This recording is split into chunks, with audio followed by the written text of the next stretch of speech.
I am Michelle, and this is my story of how I lived with Lyme disease for 14 months before becoming symptomatic. Once I started exhibiting symptoms, my life spiraled out of control very quickly, and it took me going to 6 doctors before I had enough information to figure out what was causing the wide array of debilitating symptoms I was experiencing. My Lyme disease journey started in June of 2017 when I noticed what appeared to be a mosquito bite with a perfectly circular bruised mark around it. So it looked like a perfectly circular purplish bruised mark with a mosquito bite in the middle.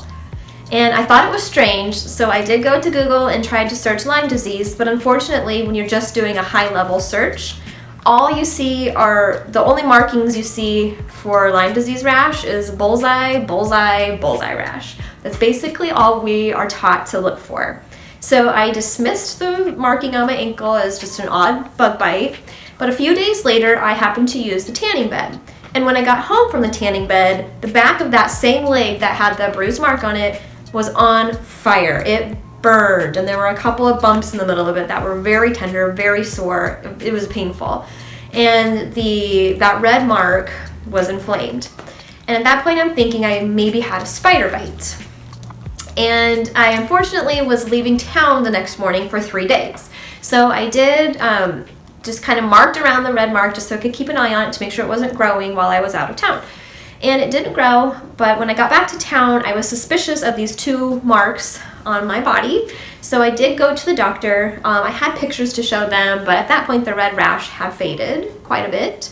But I was told that I didn't need to be concerned about this being Lyme disease because we don't have many instances of Lyme disease in our states. I live in the Midwest, and Lyme disease is everywhere, but we are taught that it's not prevalent in every state. And I was told since I hadn't traveled to an epidemic area, I didn't need to worry about it. I did tell my doctor, look, I'm not comfortable with this. Please go ahead and do the Lyme test. So they did. But the test they do in the beginning is just an IgM antibody test. This is looking for your body's immune system response to the bacteria. When it's only been in your body for a few days, at that point for me, I think it had been 10 days, your body just hasn't had enough time to produce the antibodies this test is looking for. Now, I will say one thing I'm disappointed about with that test, when I had my flare-up, I went back and collected a lot of my medical records, and at the bottom of that test there was a blurb that said I should have been retested 4 weeks later. My doctor did not tell me that. So that's just an FYI, something I do now moving forward. I always get a copy of my blood work. Those are your records. You have a right to have a copy of them. So you never know, there might be a blurb like that that tells you to get retested. But I also think it's important to know what your numbers are so you know if you're in an optimal range for whatever has been tested. But just a little side note. So August 2018, I think I have a negative result for Lyme, and I kind of just go on my way because at that time I don't know anything about Lyme. I don't know about the faulty testing. I know nothing about it other than I think I don't have it. So I go on with my life, sort of, and I do start to have various symptoms start to pop up. I started that fall, I started getting exercise intolerance. I used to do CrossFit style workouts, and I couldn't do those anymore. So I had to scale way back on my workout routine.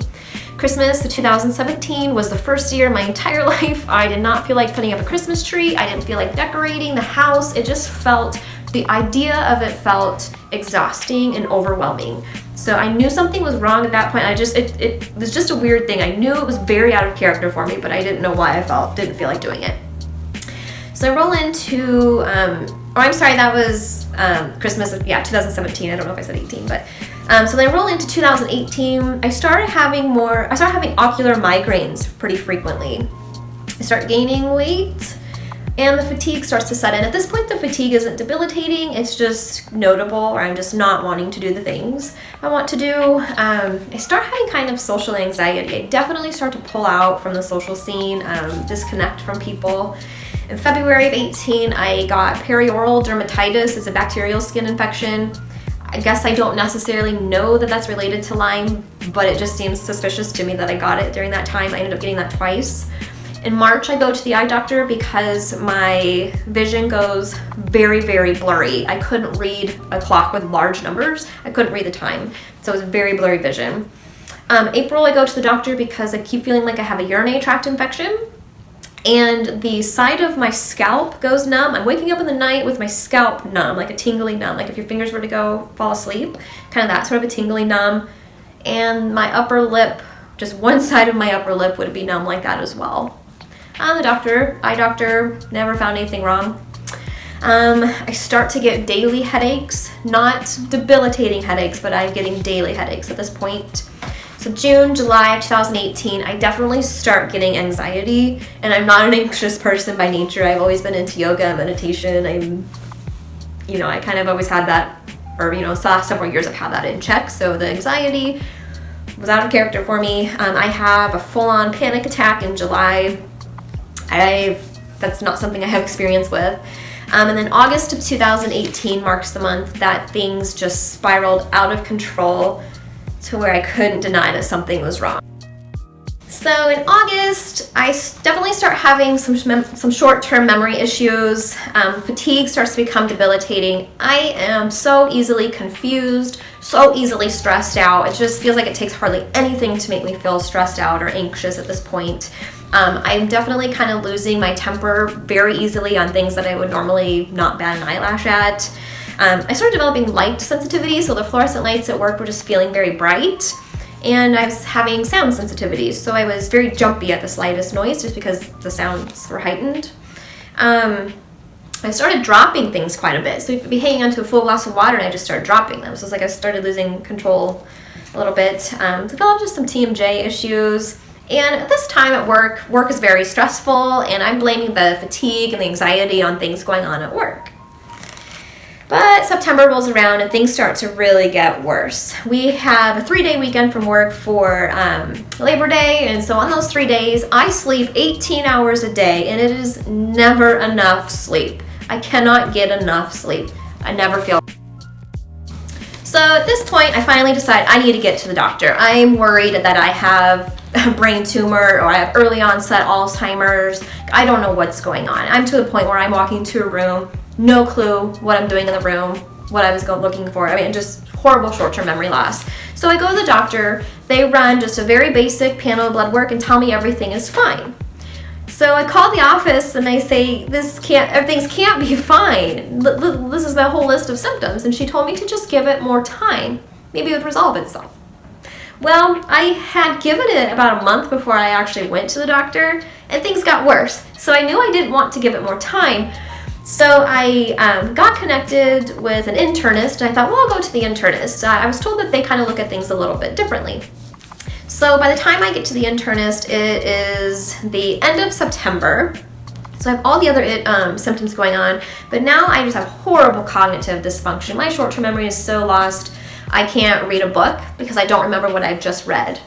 I start spelling my words phonetically. I couldn't make my way to the grocery store in my own neighborhood. I couldn't remember how to get there, so I would try to just take this weird long route to get to a common place. So I couldn't remember how to get to common places.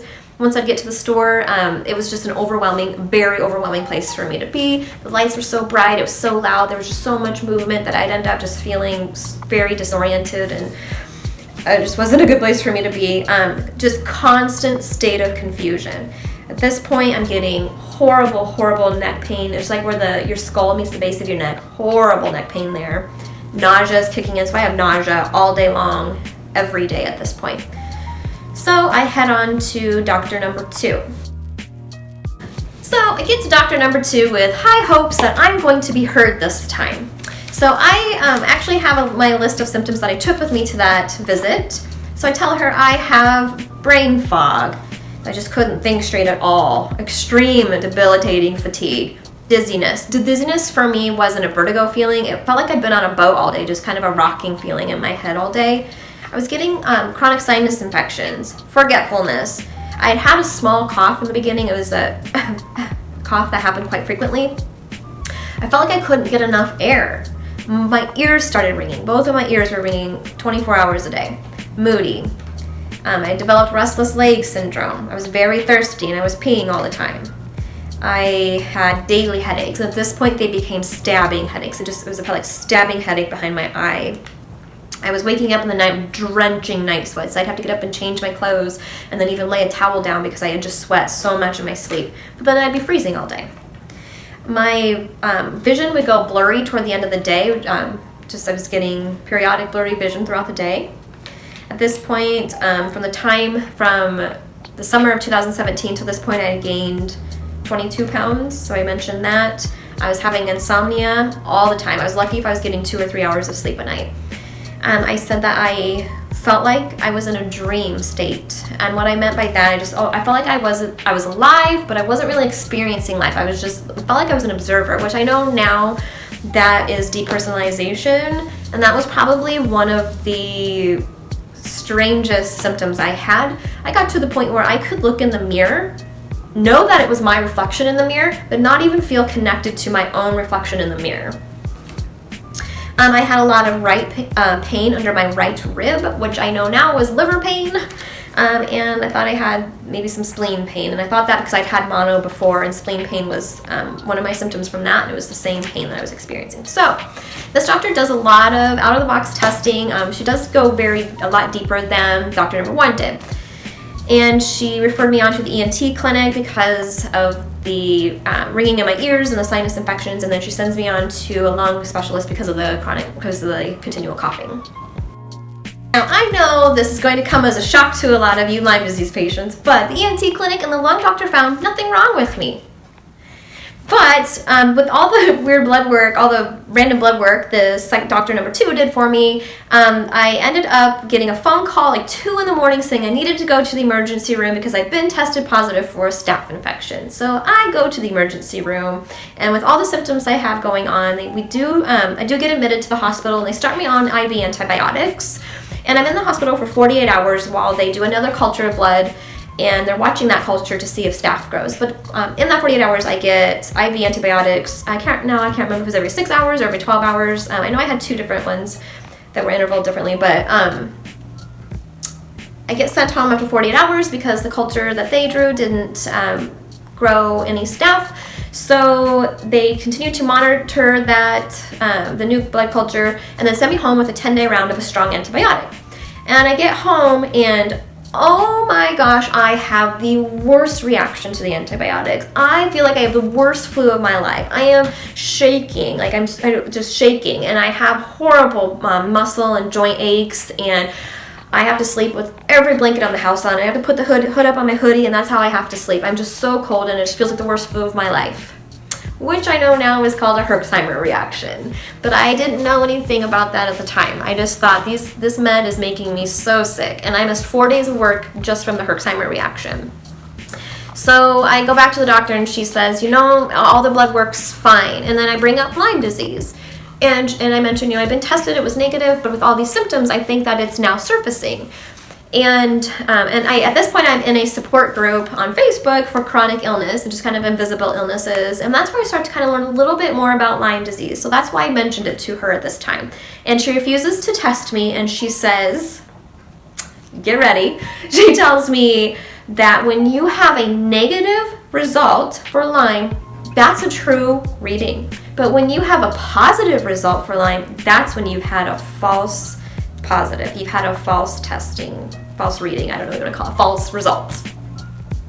Okay, so I took that as her telling me she didn't believe in Lyme disease, or certainly didn't believe in chronic Lyme disease. And then she asks me if it's psychosomatic, are you sure this isn't anxiety or depression? And I was beside myself, and I cried the entire drive home from that appointment. I thought, this is, I'm not getting heard. I'm being asked if it's anxiety or depression. It just felt like I'd been sucker punched to the gut, and I just bawled the whole drive home from that appointment. So now I'm into October 2018. I have been to Dr. Number 1, Number 2, ENT clinic, lung doctor, and the doctor at the hospital. So I've been to 5 doctors. I've been on a round of antibiotics, and I do want to point out, when I was in the hospital, I learned a little bit more. You gotta love my dog. I learned a little bit more about my vitals. So it was interesting. My blood pressure had dropped to 85/55. I'm normally around 115/65. So I dropped to 85/55. My heart rate was in the low 40s, and my body temperature was 96.9. But nobody thought anything about that. And things start to get a little bit worse And I don't know if just the antibiotics made it worse, but things started to get a little bit worse and I developed new symptoms. So I started getting body twitches. That really affects me in my fingers. My fingers would start twitching, or just like my shoulder would kind of start twitching. The joint pains really start to set in. In the mornings when I try to get out of bed, I'm falling down.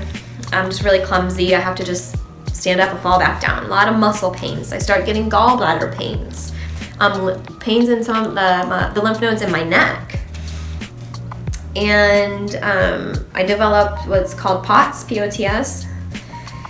And I get a lot of floaters in my vision, a lot of just blurry black dots that are floating around. Start to get some vision issues, with kind of the blurry vision, especially when I'm driving. It was hard to read the street signs. Start getting a lot of sciatic nerve pain, again, the neck pains.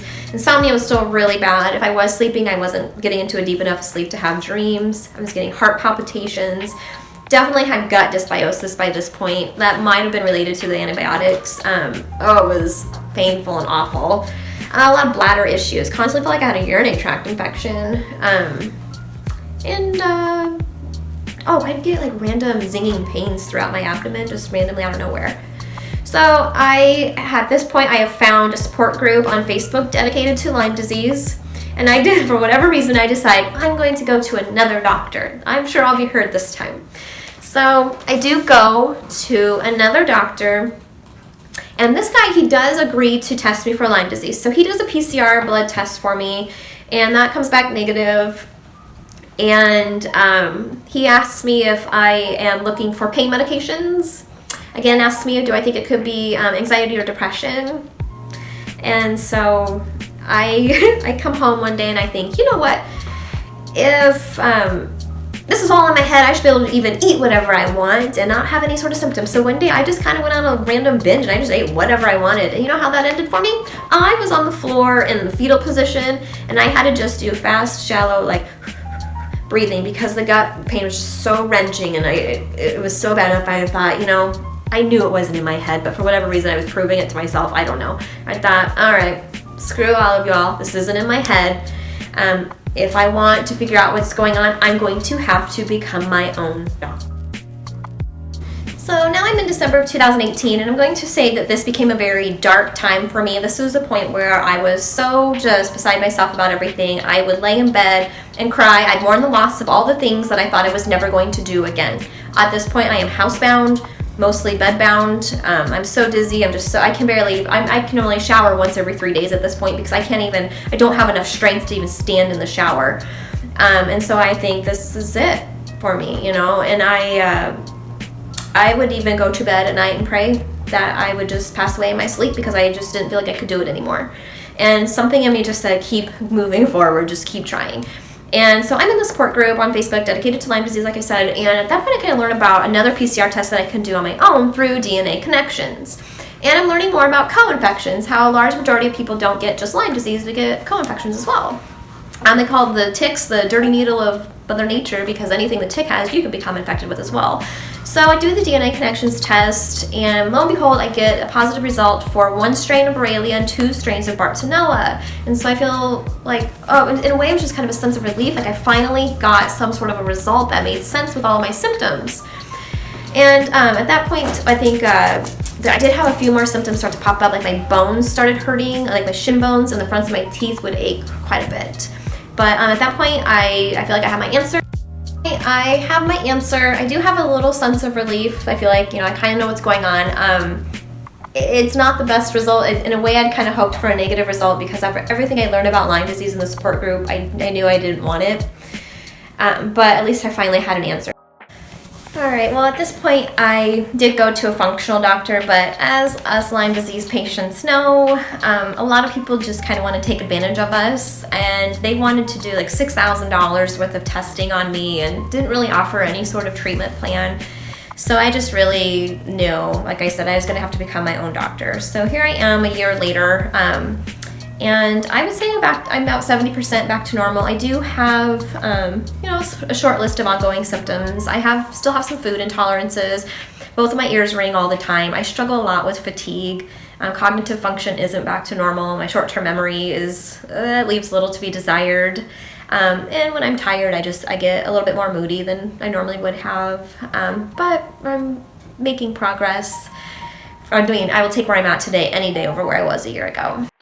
Hi, so I'm filming this the next day. The end of my last video was corrupt, so I wasn't able to use it. So obviously I've cut about 6 inches off my hair since then. And that reminded me of a symptom that I forgot to mention earlier, is that in the beginning of all this, I had a definite change in my shedding patterns. I wasn't losing clumps of hair, but every time I washed my hair, I was losing a lot more hair than normal. And it got kind of thin. So as I've gotten healthier, my hair is growing back and I have a lot of just regrowth. So I felt like I just wanted to cut it off and start fresh. And I'm sure there's an emotional component to the change as well. But anyway, I just wanted to get my story out there to hopefully help create awareness to the Lyme disease community, to show you that Lyme disease can present itself in so many different ways. And I'm sure that's why it's difficult to get a proper diagnosis, because it's difficult to connect all the dots to the same root cause. But if you're struggling with a chronic illness or an invisible illness, please know it is not in your head. Look for support online or through the YouTube communities. So anyway, thank you for watching. Bye.